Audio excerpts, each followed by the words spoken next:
Merhaba temaşevanên KKP TV. İro mêvanê me cigîrê Serokê Partiya Komünîst a Kurdistan û parlamenterê HDP Rihayê Birêz Nusrettin Maçîn, Birêz Maçîn xêr hatin. Seçavan spas dikim ji weşana were ji were. Spas xweş. İro hin pirsa me ser mijara qeyrana aborî a Tirkiyeyê heye. Em dixwazin vê mijarê biaxivin. Rewşa aboriya Tirkiye kuda dere?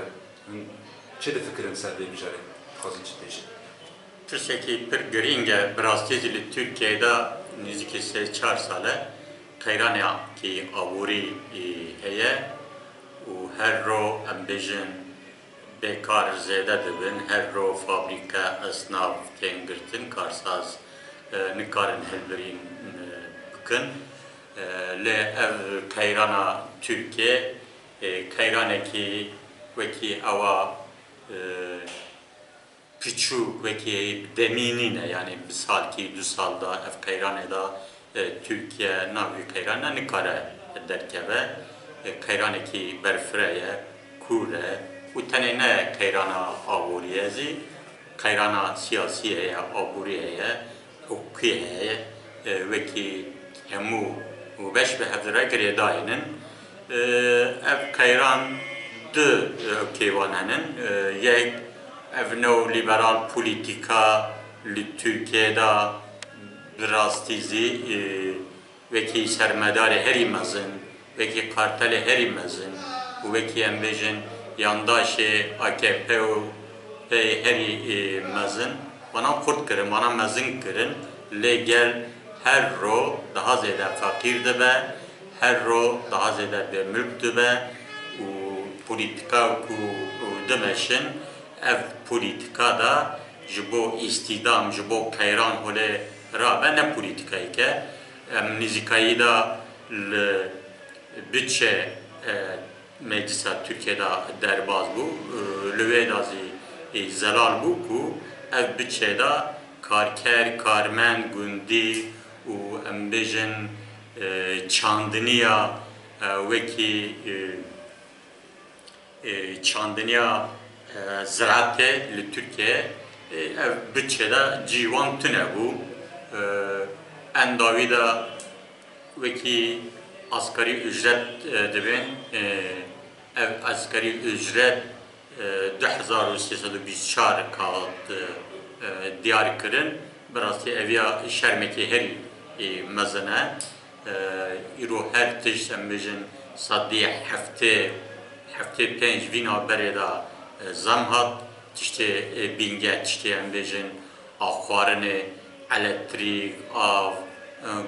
gaza xwezayî her tişt da buwabûnekî herî mezin heye alîkê dinê da em bêjin nêzîkî 8 milyon însan bêkarin yani her malbatekî da bêkar hejmara wan bandor li ser dike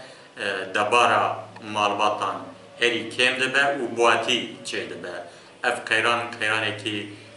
pir mezin e, kûr e û demekî kin da zî ev qeyran da derkistina Tirkiye zor e. Bi vî polîtikayê pir zor e. Ev qeyran beşa wî duyemîn polîtika ku Tirkiye derve welat dimeşîne ji galetiya wî zî em bêjin karsaz li Tirkiye naxwazin ew bikin yatırım bikin, naxwazin hilbirînan çêkin. Sermayedar û mirovê zanistî Tirkiye derdikevin cî ku em bêjin karsaz û mirovê zanistî li wê derkevin lê da têkçûn çê dibe. Tirkiye li Sûriye hember Kurdan polîtika wa rojava dijberiya Kurdan kire li wê bi hîzbê em bêjin cihadîst ra têkildar bû wekî ji ra dibêjin Özgür Suriye Ordusu wekî Millî Suriye Ordusu û vanan pirîkî wan ew kê El-Kaide, El-Nusra, Daişin li wê da pır zede askeri embejin oka Türkiye lüveki şereki konseptiki şerra her zede birçok Türkiye jivi şerra dere ev şer nizgi 8 sale Rojava embejin berdavam dike Türkiye alikida Rojava alikida Başuri Kürdistan u İrozi embejin veki tezkere dokfaza derka Libya'yı yani deru dora kura tekili navne tevera da diplomasi da Türkiye'de tekçüneki mazınaya vanazi liser kayrana Türkiye liser aburiya Türkiye bandoreki mazın çedikin iro tev mzanın ku rojlata navin herizede veki Basra'u köfeza Basra'u و حتانی روشلاتا گریسپی وکی پاروکرنه کی هیا اف پاروکرن دا ترکیه ده بیزی ازی ناوی پاروکرنه دا رولا خوبلیزم وی حرم دا ازی وکی اکتوره کی حرمی ما ل سرکه پولیتیکا ترکیه دا embejin dijî Kurdistan ji bo ki polîtika wî serekeye dema ku plana çê dike embejin dewletên Rojavayî, dewletên Rojhilatî pir planê wan henin embejin dibên ABC planê wan henin ve Türkan herî îzêde plana wî sereke dijî Kurdistanê Rojhilata navîn da a duyemîn de ew jî dixwaze ev patrolu u gaza fazayı ku ji Basra'yı ew dike hettanî gresipi Rojhilat li wê de şerekî navbera hêzên navnetewî û heremiyan da berdewam dike ev tezkere eğer li Türkiye derkeve Türkiye li çava Suriye'de politikayı galet meşandu u embejin siyaseta Hondurrazî u siyaseta dervezî tekçû Libya herî ev kayranê mezin bike ve pêşiya Türkiye îroda em zanin ku wekî Mısır, Birleşik Arap Emirlikleri, Amerika, hinkî welatên Avrupa, Yunanistan, vanan tev dijî ev politikaya Türkiye'nin Türkiye ve ulusal mutabakat hükümeti pişkiriya kodu da pişkiri de vi evke ev ulusal mutabakat hükümeti zi berasti evke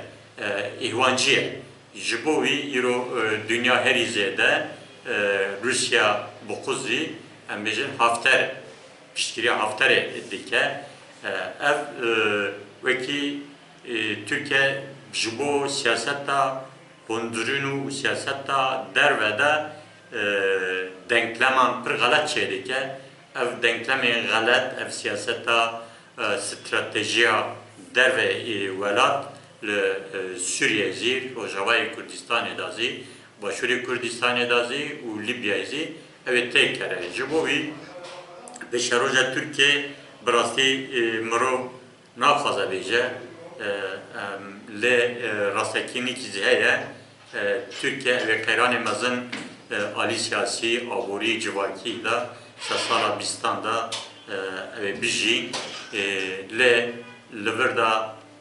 ام وکی سیاستمدار کرد وکی پارتوری کسنین کردان دوکی وی پیوژوی دا ام siyaseta Kurdistani zelal bikin aqleki hevveş û bi siyaseteki netew û bi çînayî bi hevra vî pêvejoya da rola xwe bilêzin ji bo wî ev ittifaka netew Hojda-19 çileyê ev ek bike wekî çalıştayekî pêk were ez hîvîdarim ku wî çalıştayê da tiştî şember derkeve bi bername oku, bi desturi oku, bi veki bi rêxistinê oku ev pêvejoya nû re bibe bersiv, bibe çareserî. Türkiye şertê îro da şerê demokrasî, şerê aştî, em bêjin şerê mafê Kurdanê rewa destxistin bi yek partî, bi du partî tenê serkeftin pir zêde zor e. Herema Rojhilata Navîn û Tirkiyeyê pir aktör siyaseta xwe dimeşînin ji bo wî Kurd zî bi tamamê aliyan re siyasetekî hevbeş vî pêvejoyê de bimeşin ku vê pêvejoya sala bîstan ra bibin bersiv. Belê Birêz Nusret, em ji ber beşdarbûna bernama me em spasdar in. Ez ê weşana we re spas dikim û gotinê xwe dawî dixwazim se sala bîstan herî zêde jin, ciwan, siyaset kadroyê Kurdan divê ku bi rêxistin bibin, herî zêde bi hev re têkildar bibin, herî zêde bernameyê hevbeş dikin pêşiya xwe û bi bername û bi proje û bi kampanyanê şember ser bikevin. Ez hêvîdarim gel bi rêxistin be tişt ku çareser neketune hêviya me bi gelê me heye, hêviya me bi siyaseta me heye, serkeftin ji we re dixwazim. Spas.